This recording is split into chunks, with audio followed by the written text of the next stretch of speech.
ce soir, nous aborderons cette notion, c'est tenir à la brèche devant l'Éternel.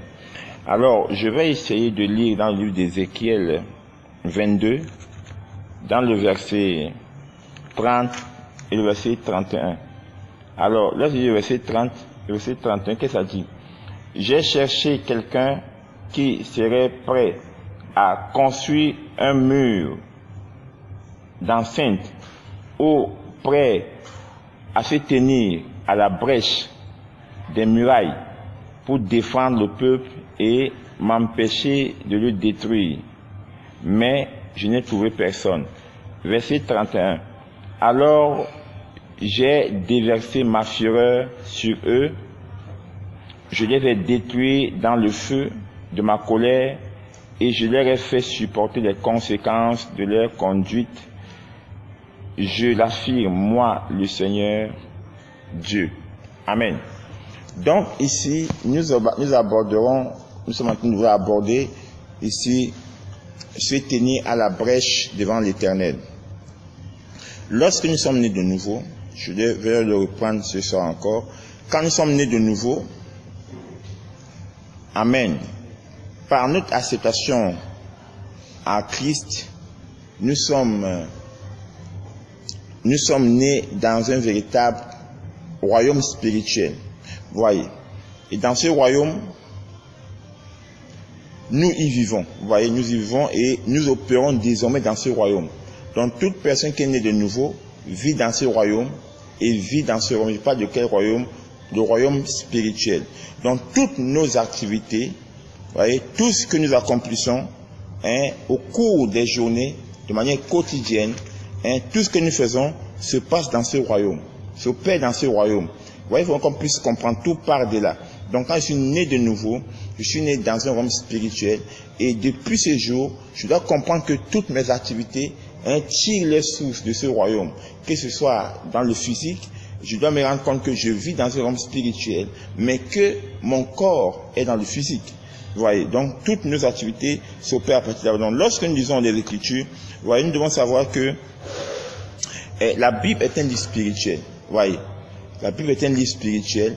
Et comme je l'ai souvent dit, cette Bible s'adresse à des hommes spirituels. Si tu n'es pas un homme spirituel, quand tu liras la Bible, tu ne pourras pas comprendre les Écritures. Tu ne les comprendras pas ton intelligence. Or, la Bible est un livre spirituel. La Bible s'intéresse ou bien s'adresse directement à notre esprit. Vous voyez, donc il faut qu'on puisse comprendre cela. Donc nous devons savoir que l'homme, il est fait à l'image de Dieu. Si je suis intercesseur, je dois savoir que l'homme est fait à l'image de Dieu et que si l'homme est fait à l'image de Dieu, l'homme est donc esprit parce que Dieu est esprit. Amen. Il faudrait qu'on puisse comprendre et rendre ces vérités. Maintenant, ici dans Ézéchiel, il parle ici de la brèche. Quand on lit ici, et c'est ça qui a joué beaucoup de personnes quand ils prennent ce passage d'Ézéchiel, ils disent des choses qui ne sont pas des choses normales. Parce que ce qu'ils disent en fait, et dans ce passage d'Ézéchiel 22, parfois quand tu entends les gens parler, et moi je me suis beaucoup interrogé sur ce passage. Vous voyez, et ce que je vous dis ce soir, j'ai voulu préparer ce message, ça fait déjà 1 mois, et je suis resté pendant le 1 mois pour réfléchir un peu dessus. Vous voyez, et là, après que j'ai beaucoup réfléchi, que j'ai décidé maintenant de faire ce message. Vous voyez, sinon, je n'ai jamais voulu aborder cette notion de la brèche. Parce qu'en fait, là, on dit beaucoup de choses sur cette notion de la brèche. Et quand vous les entendez parler, ce qu'ils disent, en fait, n'est pas exactement ce qui est. Alors, il parle de la brèche. La brèche ici n'est pas, ce n'est pas seulement un symbole. Par exemple, quand il parle de la brèche, il pense que c'est un symbole. La brèche, quand Ézéchiel parle ici, ce n'était pas un symbole. Mais là, ici, quand Ézéchiel parlait ici, il parlait d'un lieu spirituel. Il était en train de parler d'un lieu spirituel, un lieu bien précis dans le monde spirituel. Donc quand Ézéchiel parlait ici, il parlait d'un lieu bien précis dans le milieu spirituel. C'est de ça qu'il était en train de parler ici. Vous voyez, donc Ézéchiel ici parle de quelque chose de bien précis dans le monde spirituel. Amen. Donc Ézéchiel ne parlait pas de quelque chose d'abstrait. Il ne parlait pas d'un symbole. Mais Ézéchiel ici parle de quelque chose de bien précis. Vous voyez, il parle d'un endroit. Vous voyez, quand il dit c'est la brèche, il parle de la muraille, c'est quelque chose de bien réel dans le monde spirituel. Donc ici, vous voyez, donc Dieu parle ici d'une réalité. Vous voyez ici, quand Dieu parle ici, quand Ézéchiel est en train de transmettre les paroles du Seigneur ici, il parle d'une réalité. Ézéchiel ne parlait pas ici de quelque chose d'abstrait, comme je parle, que c'est un symbole. Ce n'est pas un symbole. Ici, Ézéchiel parle de quelque chose dans le monde spirituel. Il parle d'un lieu. dans le monde spirituel. Vous voyez? Donc Dieu cherche un homme qui se tient à la brèche, afin qu'il n'envoie pas sa colère, afin qu'il ne détruise pas. Vous voyez, il parle de quelque chose de bien précis ici. Donc Dieu cherche un homme qui va construire un mur de défense et qui garde les hommes en face, qui garde ce mur qui va protéger les gens afin que la destruction ne puisse pas arriver. Donc ici, Ézéchiel est bien précis ici. Donc ici encore, Dieu parle ici avec un langage spirituel. Ici, quand il parle ici, il parle avec un langage spirituel. Il parle ici il parle d'un langage spirituel. Et cette conscience se passe dans le règne de l'esprit. La conscience dont il dit ici, quand il va construire un mur, il a parlé ici d'une conscience spirituelle, et une conscience qui va s'opérer dans le règne de l'esprit. Donc quand vous dites vous tenez la brèche, c'est quelque chose de réel. Mais cette brèche se trouve dans le règne de l'esprit. Vous voyez maintenant, ce n'est pas dans le règne du physique. On va voir tout à l'heure qu'en fait, l'intercession, vous voyez, l'intercession, se tenir la brèche, ce n'est pas comme les gens disent, que je vais t'élever, tu vas commencer par intercéder. Non, ça va encore plus loin que cela. Ce n'est pas seulement le physique, mais il va encore plus loin. Est-ce qu'on parle ici? Donc il faut construire, et c'est une conscience spirituelle, afin que Dieu ne puisse pas détruire. Quand on vous dit de vous tenir la brèche, ici, Dieu parle de quelque chose de spirituel. Quelque chose de spirituel, c'est une conscience spirituelle, dans le règne spirituel, afin qu'il ne puisse pas détruire. Donc une personne qui n'est pas spirituelle ne peut pas se lever pour dire qu'il va se placer à la brèche. Non. Vous voyez, il passe d'une conscience spirituelle, afin qu'il ne puisse pas détruire, afin qu'il puisse envoyer sa violence, sa colère, et afin qu'il ne répande pas son feu sur le peuple. Dieu est esprit. Dieu est esprit. Et la brèche ici, elle est également spirituelle. Il parle ici d'un langage spirituel. Dieu parle ici d'une chose spirituelle. Voyez ici. Écoutez, Dieu a aimé le monde. Dieu a aimé le monde, il a donné son fils Jésus. D'accord? Afin que celui-ci puisse mourir à notre place. Selon Jean 3, verset 16. Dieu a tant aimé le monde, il a donné son unique fils, afin que quiconque croit en lui ne périsse pas. C'est ce que la Bible nous dit ici. Voyez maintenant. Et Dieu veut que quiconque accepte son fils ait la vie éternelle. Est-ce qu'on peut aller? Voyez, c'est ça. Mais, quel est le problème ici maintenant? Beaucoup de personnes aujourd'hui s'opposent ou bien refusent d'accepter Christ. Vous voyez? Et qu'est-ce qu'il fait? C'est le diable qui fait, c'est le diable et puis c'est les démons. La Bible nous dit qu'ils sont venus pour aveugler l'intelligence des gens. L'intelligence a été aveuglé en fait qu'ils ne puissent pas voir briller la splendeur de l'évangile. C'est ce que la Bible nous dit. Vous voyez? Le diable, Dieu envoie son fils pour que son fils vienne pour sauver le monde. Et le diable maintenant s'élève, lui il envoie quoi? Il vient maintenant, il envoie les démons afin que ceux-ci maintenant viennent sauver l'intelligence des gens. Vous voyez? Alors, ceci, lisez-moi 2 Corinthiens. 2 Corinthiens 4, versets 3 à 4. Lisez-moi si vous allez le voir. Allons-y. 2 Corinthiens 3 à 4. Oui. Pourtant, notre bonne nouvelle reste cachée pour certains, pour ceux qui paient leur vie loin de Dieu. Oui. Et qui ne croient pas. Oui. Le Dieu mauvais de ce monde a rendu leur intelligence Le Dieu mauvais de ce monde a rendu leur intelligence aveugle. Alors ils ne voient pas. Alors ils ne voient pas. La lumière qui est dans la bonne nouvelle. Ils ne voient pas briller la lumière qui est dans la bonne nouvelle. Vous voyez? La lumière et la gloire du Christ, lui qui est l'image de Dieu. Vous voyez maintenant ici, le diable a aveuglé leur intelligence. Le diable a aveuglé leur intelligence en fait qu'ils ne voient pas briller la splendeur de l'évangile.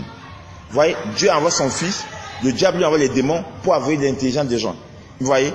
Et ce qui fait que c'est la cause aujourd'hui de ce qu'on voit aujourd'hui. Les gens s'opposent à l'évangile de Christ. Et Dieu maintenant voit cela, Dieu maintenant va envoyer la destruction. Alors, la brèche ici doit être élevée afin d'empêcher ces démons-là d'opérer. La brèche doit être élevée afin d'empêcher que ces démons-là puissent opérer, que ces démons-là puissent opérer librement. Donc la brèche est là pour, c'est comme un mur, vous voyez, qui est là, afin que les démons ne puissent pas toucher ces personnes, qui ne puissent pas venir empêcher aux gens d'assister le Seigneur. C'est pas que la brèche est là. Vous voyez, ils sont là pour, la brèche est là pour permettre aux gens de donner leur vie à Jésus, et puis empêcher aux démons de pouvoir avancer pour former l'intérieur des gens. Donc nous dirons que quoi? La brèche, nous dirons que la brèche que nous élevons, vous voyez, est avant tout pour livrer un combat contre les démons. La brèche qui est élevée, c'est pour lutter contre les démons. Donc la brèche nous permet de nous mettre, d'empêcher que les démons puissent traverser pour venir toucher ces âmes-là. Vous voyez, parce que Dieu voulait que les âmes puissent accepter Jésus, mais le diable lui veut que les âmes ne puissent pas comprendre qui est Jésus, donc ils ferment leur intelligence. Alors vous levez la brèche premièrement pour empêcher aux démons de toucher ces âmes, de toucher ces âmes-là, de toucher ces personnes. Donc la Bible ici, elle nous enseigne clairement que le combat que nous vivons n'est pas ici, n'est pas un combat charnel. Vous voyez ça? La Bible le dit, le combat n'est pas charnel. Donc c'est pour dire quoi? Une personne ne peut pas dire qu'il va se mettre à la brèche et commencer à livrer un combat charnel. Alors je nous dis ceci maintenant, si on comprend ceci, c'est pour dire quoi? Il y a certaines personnes qui se disent qu'ils sont placées dans la brèche, mais qui n'ont jamais été placées dans la brèche. Parce que si tu ne comprends pas que la brèche est d'abord spirituelle, c'est dans un lieu spirituel qu'elle est montée et qu'elle est une réalité spirituelle. D'accord? Tu ne peux pas te passer la brèche. Ça fait un, deux. Il faudrait que tu puisses comprendre que la brèche dont on parle ici, cette brèche dont on parle ici, c'est pour empêcher aux démons de toucher les âmes que nous devons gagner pour le Seigneur Jésus-Christ de Nazareth. Parce que le Seigneur, lui, veut que les hommes puissent être sauvés. Le diable, lui, veut que les hommes ne soient pas sauvés. Il bloque tout. Donc, nous sommes là maintenant pour nous opposer à cela en levant une brèche pour que le nom de Jésus puisse avancer. Donc, la Bible ici est bien claire. Vous voyez, maintenant, lisons un peu dans le livre d'Éphésiens. Éphésiens 6, le verset 12. Parce qu'en fait, lorsque la brèche est élevée, c'est pour lutter contre les démons. C'est un combat spirituel. C'est un combat spirituel. C'est même pas un combat physique. Donc la brèche est spirituelle et le combat est également spirituel. Vous voyez, donc tout intercesseur qui se dit qu'il a été placé à la brèche, il a élevé une muraille de défense, cet intercesseur devait être capable de comprendre les réalités du combat spirituel. S'il ne comprend pas les réalités du combat spirituel, cet intercesseur ne peut pas vraiment être intercesseur. Il ne peut pas. Vous voyez, il ne peut pas être intercesseur. Si tu es intercesseur et que tu ne connais pas comment élever une brèche, comment se placer à la brèche, comment élever un mur de défense pour sauver les âmes, pour libérer les gens, cette personne n'est pas digne d'être appelé intercesseur. Or, beaucoup aujourd'hui sont intercesseurs, mais ne comprennent rien de ce que c'est que la brèche. Ils ne comprennent pas. Ce n'est pas le fait d'être dans un groupe et dire que tu es intercesseur. Non. Non, écoutez ceci. L'intercession, c'est un fardeau. Si tu n'as pas de fardeau, tu n'as pas de place parmi les intercesseurs. Voilà maintenant, tu n'as pas de place. Tout le monde se met et dit, j'intercède. Je vais te poser la question, quel est ton fardeau? Quel fardeau as-tu reçu de la part du Seigneur? Mais tu dis que tu es à la brèche. Qui t'a placé la brèche? On va le voir tout à l'heure. Ce n'est pas toi qui décides. Non. Qui t'a placé la brèche? C'est Dieu qui nous place la brèche. On va le voir tout à l'heure. Parce qu'en fait, je vais vous dire pourquoi c'est Dieu qui nous place à la brèche tout à l'heure. Il y a des gens qui, c'est vrai que vous voyez des gens qui sont dans le groupe d'intercession, ils intercèdent, ça ne donne rien. Je vais vous montrer tout à l'heure les conséquences de lorsqu'on se place à la brèche. Il y a des conséquences qui sont là. Vous voyez. Alors, lisons un peu dans le livre d'Éphésiens. Éphésiens 6, verset 12. Oui. Non. Ce n'est pas contre les êtres humains que nous devons lutter. Oui. Mais c'est contre des forces très puissantes.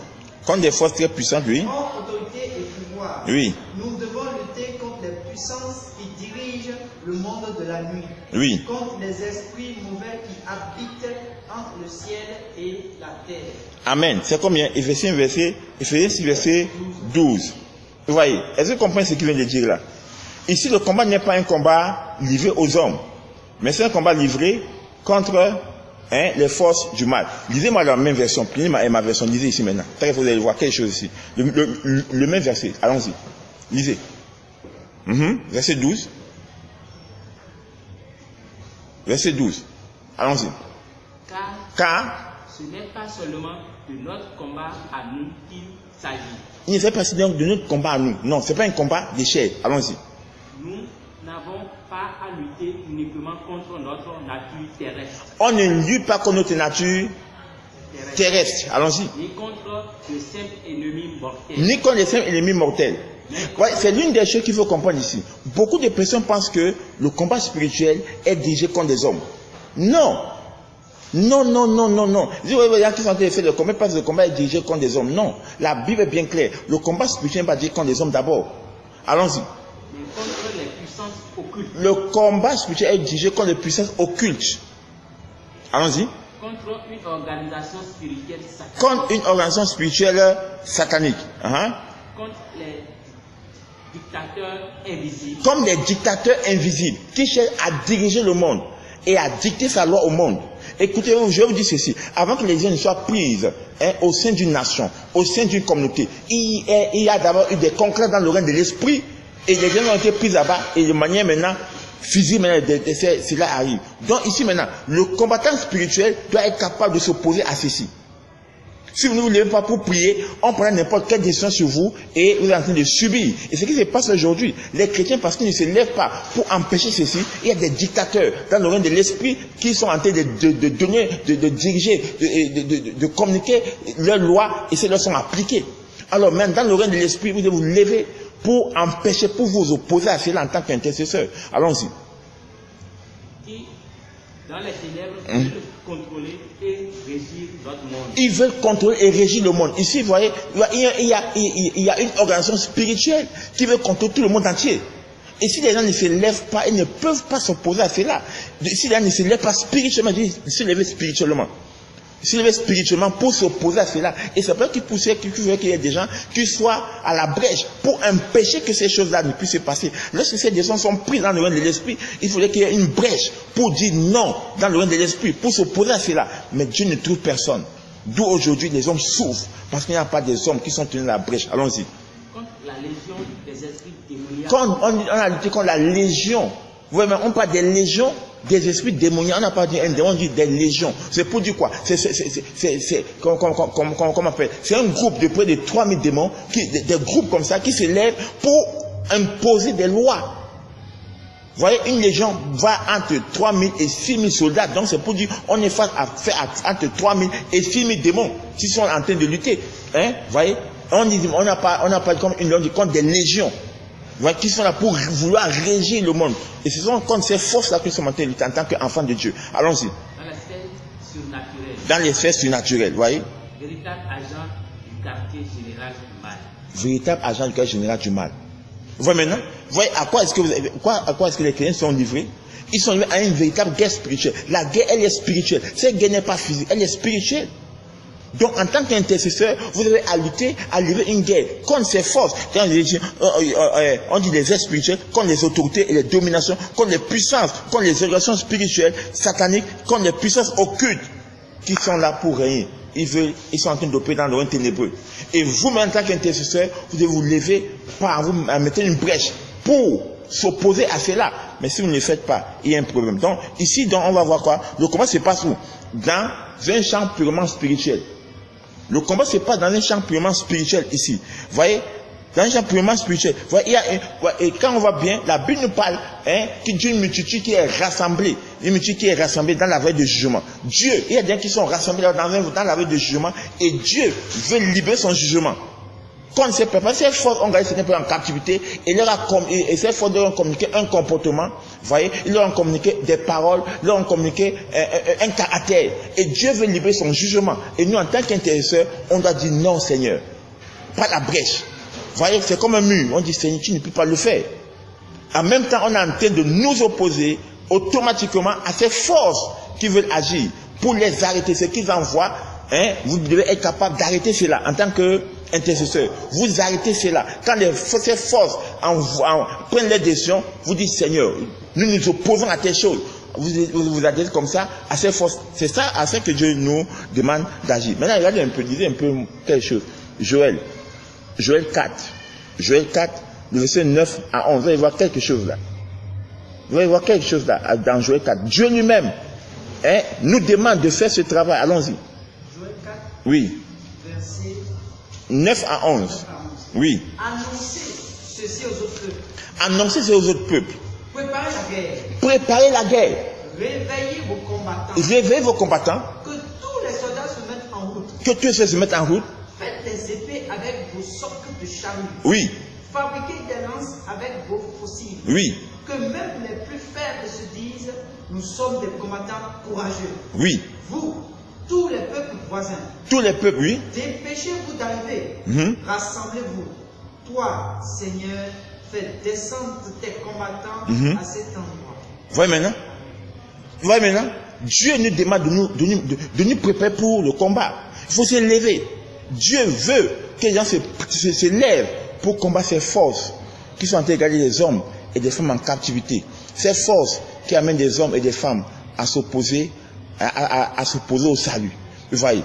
Donc, la seule manière ici de sauver ces âmes, ici, vous voyez, qui se trouvent dans cette vallée de jugement, est que ceux-ci doivent accepter Les hommes doivent accepter de se tenir à la brèche.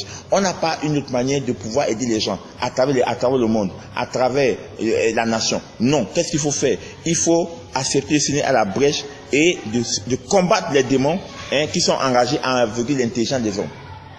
Voyez, il faut se lever et se tenir à la brèche pour s'interposer à ces forces qui sont là pour manipuler l'intelligence des gens, pour fermer leur intelligence, afin que ceux-ci ne puissent pas voir briller la splendeur de l'évangile de Christ. On doit se lever pour dire non à ces forces-là. Vous voyez. Et la Bible nous dit ici, pour se lever ici, il faudrait que nous puissions vraiment nous affermir pour le combat spirituel. Avant d'être tenu sur la brèche, à la brèche, il faudrait que tu puisses être affermi pour le combat spirituel. C'est pas n'importe qui. La Bible a bien dit ici dans le livre de Joël tout à l'heure, il dit prenez vos armes. Prenez vos armes. Donc on va maintenant revenir encore dans le livre d'Éphésiens 6, le verset 6, verset 10, 11. Allez-y maintenant. Éphésiens 10, verset 11. Allez-y dans la version que vous avez faite. Pour conclure, devenez des chrétiens forts. Devenez des chrétiens forts, comme il a dit dans Joël. Vous voyez maintenant, un intercesseur doit être un chrétien fort. Et quand on parle d'un chrétien fort, on parle d'un chrétien fort dans son esprit. La Bible doit être fortifiée dans votre homme intérieur. La Bible est bien claire. Il dit, soyez fortifiés dans votre homme intérieur. Allons-y. Non pas vous-même. Non pas par vous-même, hein? Mais en puisant vos forces dans les ressources infinies de la puissance du Seigneur. Donc, ici, il dit, soyez forts, mais pas une force qui est de vous-même. Mais en puisant votre force dans la puissance infinie du Seigneur. Parce que notre Dieu, il est le tout-puissant. Vous voyez maintenant, il est le tout-puissant. La Bible dit, qu'est-ce qu'on doit faire? On doit puiser nos forces dans sa force. Dans sa force infinie. Allons-y. C'est dans la communion avec lui. C'est dans la communion avec lui que vous trouverez votre énergie. Que vous puisez votre énergie. Vous voyez maintenant, c'est en étant en communion avec le Seigneur que nous serons capables même de puiser notre force en lui. Dieu est esprit. Quand vous êtes en train de communier avec lui, il fortifie votre esprit. Donc, c'est dans la communion avec lui, dans cet échange intime avec lui, dans la connaissance profonde de Christ, que vous pouvez puiser maintenant votre force en lui. Si vous n'avez pas cette communion avec le Christ, vous ne pouvez pas avoir cette force dont on est en train de parler ici. Il parle ici de la force spirituelle, pas une force physique. Mais la force spirituelle dit quoi? Que votre homme intérieur soit fortifié. Comment? Par la communion que vous avez avec lui. Allons-y. Couvrez-vous entièrement de l'armure complète que Dieu vous offre. Tout à l'heure, on va voir pourquoi est-ce qu'il faut se couvrir de l'armure, de toute l'armure. Pourquoi? On va le voir tout à l'heure. Il dit, couvrez-vous de l'armure que Dieu vous donne. Vous voyez, c'est pour dire quoi ici? L'armure qu'on parle ici, c'est une armure spirituelle. Ce n'est pas une armure physique, comme certains chrétiens ont souvent dit, que non, quand on parle du casque, c'est une casque physique. Non, c'est une armure purement spirituelle. Il demande ici de revêtir ton homme spirituel pour le combat. Parce que le combat, on va le voir tout à l'heure, le combat ici est livré avec votre homme spirituel. C'est votre homme spirituel qui livre le combat. Donc ici, les armes dont on parle ici, c'est pour revêtir votre homme spirituel pour le combat. Ce ne sont pas des armes physiques. Non, ce n'est pas pour notre corps physique. Non, c'est pour équiper notre homme spirituel qui est livré, qui doit livrer ce combat. Donc notre homme spirituel doit être capable de prendre toutes ces armes dont on parle ici. Donc on parle ici des armes spirituelles. Pour l'homme spirituel. Allons-y. Afin de pouvoir tenir ferme contre toutes les ruses. Afin de pouvoir tenir contre les ruses du diable. Oui. Allons-y. Car ce n'est pas seulement de notre combat à nous qu'il s'agit. Il ne s'agit pas de notre combat à nous. Ce n'est pas nous seuls. Ce ne concerne pas seulement nous. Oui.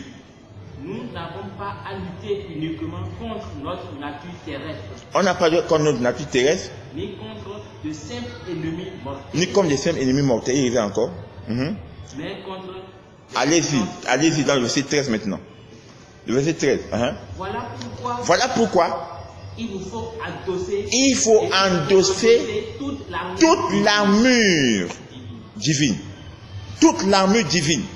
Donc si tu es intercesseur, pour être un intercesseur puissant, on dit quoi? Il faut puiser ta force en lui. 2, il faut revêtir toutes les armes divines. Si tu es intercesseur que tu ne revêts pas toutes les armes divines, il va montrer tout dans les conséquences. On va parler des conséquences tout à l'heure.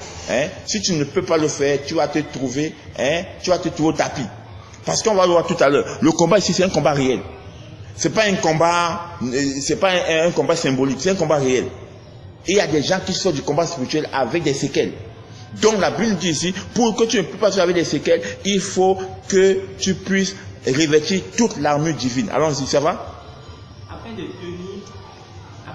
de pouvoir tenir bon Oui. au mauvais jour. Au mauvais jour. Pas il y a un mauvais jour qui arrive. Ah oui, le diable sait.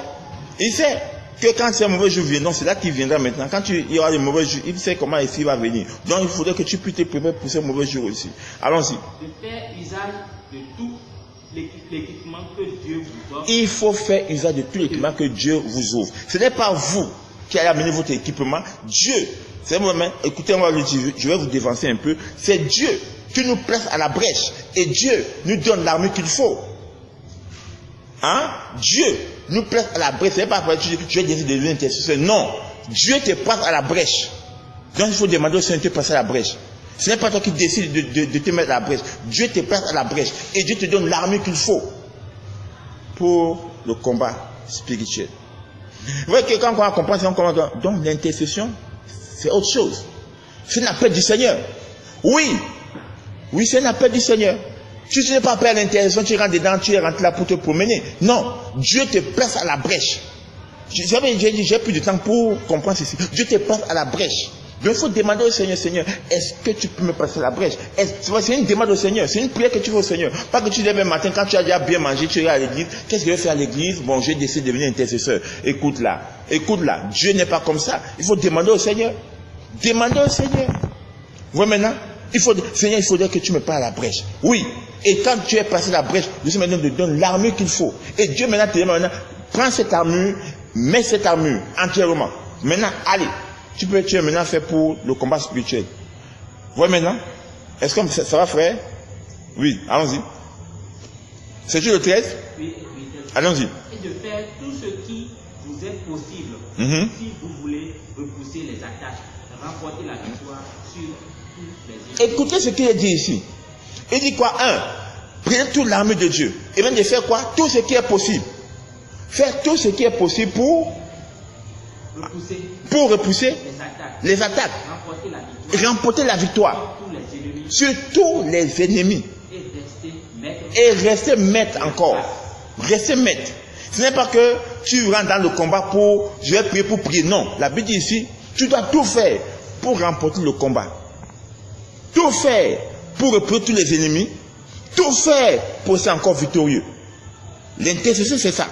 Tout faire pour remporter le combat, tout faire pour repousser tous les ennemis, tout faire pour rester encore debout.